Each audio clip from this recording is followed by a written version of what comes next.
Before my diagnosis, I was literally alone at the time. That's why it was so scary.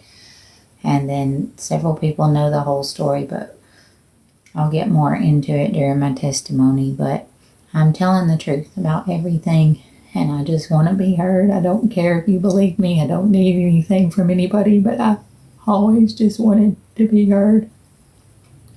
And God needs me to tell the truth, and my truth is the truth, and I do have proof, and I'm not going to give up. I don't care how many people are against me. I deserve to be heard.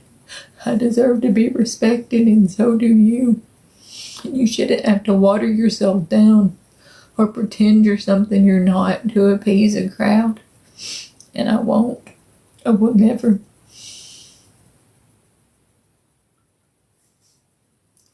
And I've been sustained. Things are tough because of the gang stalking. It is very hard. Life is hard. I can't live a normal life anymore. I can't feel safe anywhere I go. But I do because of Jesus. It's a new kind of strength. And without that, I would not have made it through this. And so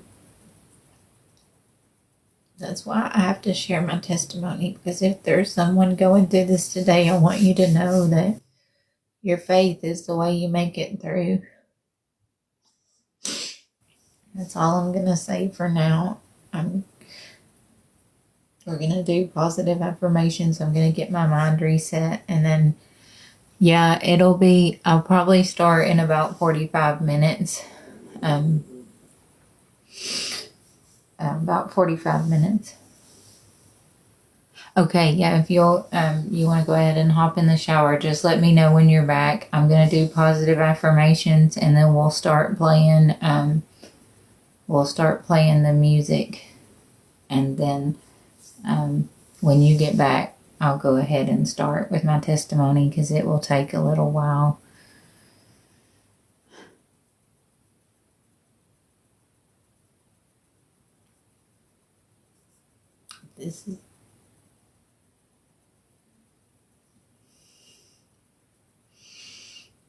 Hey, Melcy, how are you?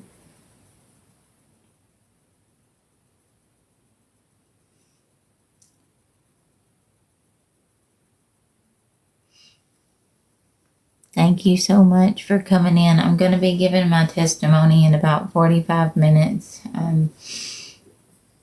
If you'll want to be here for it. If you don't, thank you just for coming in and showing me love and support to do this.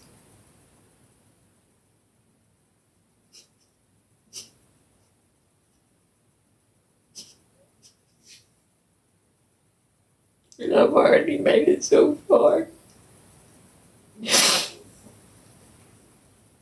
And I didn't make it through all this to keep my mouth shut.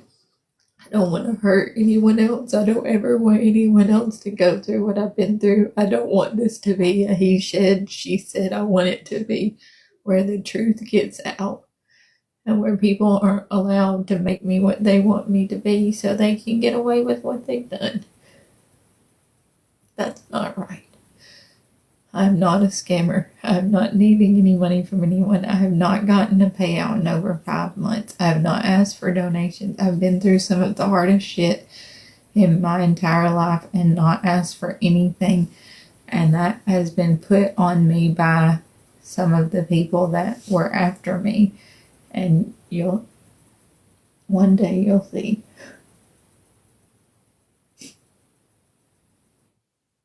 I was eating out of the fucking garbage and losing weight because I couldn't take care of myself.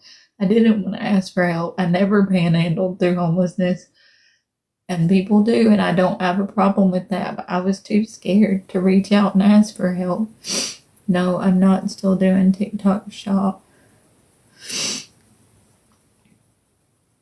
I will if I get back into having a stable address. I'm working right now to try to get a vehicle and get my own place.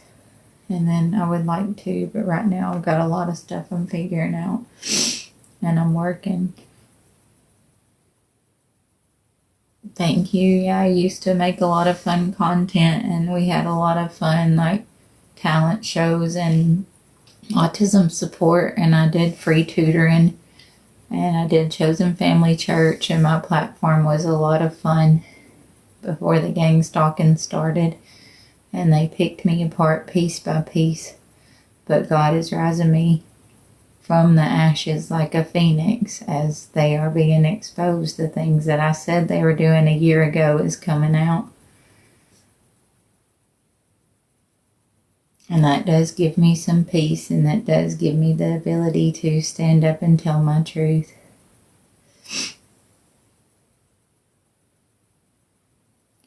Yes, Rumpel, that's been part of the gang stalking, is that my mods would isolate me from anyone that cared about me.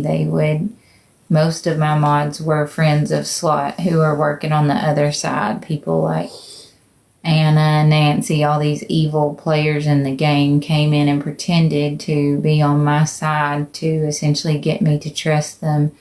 And then, like, said they had a house for me. They were going to come pick me up, got me to pack my stuff when I had already paid up several months' rent at the place I was at. I was safe. I was happy. But they wanted to make me look unstable. No, Slot is somebody that I did not know that targeted me on this app after I spoke up about abuse. My ex-husband's wife reached out to her when she saw me in a live with the Crazy Hillbilly Gaming, who was my hero that I had prophesied to, that he was going to be part of my journey. And I told him exactly, I said, on a year from today, you will become number one on this app. I prophesied a lot of things, and he knew I was telling the truth. He knew I was from God. And so him and his team came and they blessed me. After a year of friendship, they started kind of pouring into me, and I made it into ranks. When that happened, my ex-husband's wife, Kristen, reached out to all the women I lived with at the homeless shelter, and Slot, because Slot and me and the Crazy Hillbilly Gaming were all in a box one day. All of a sudden, my feed just got cut, and nobody would let me back up, and I couldn't figure out what was going on. And it was a lot going on.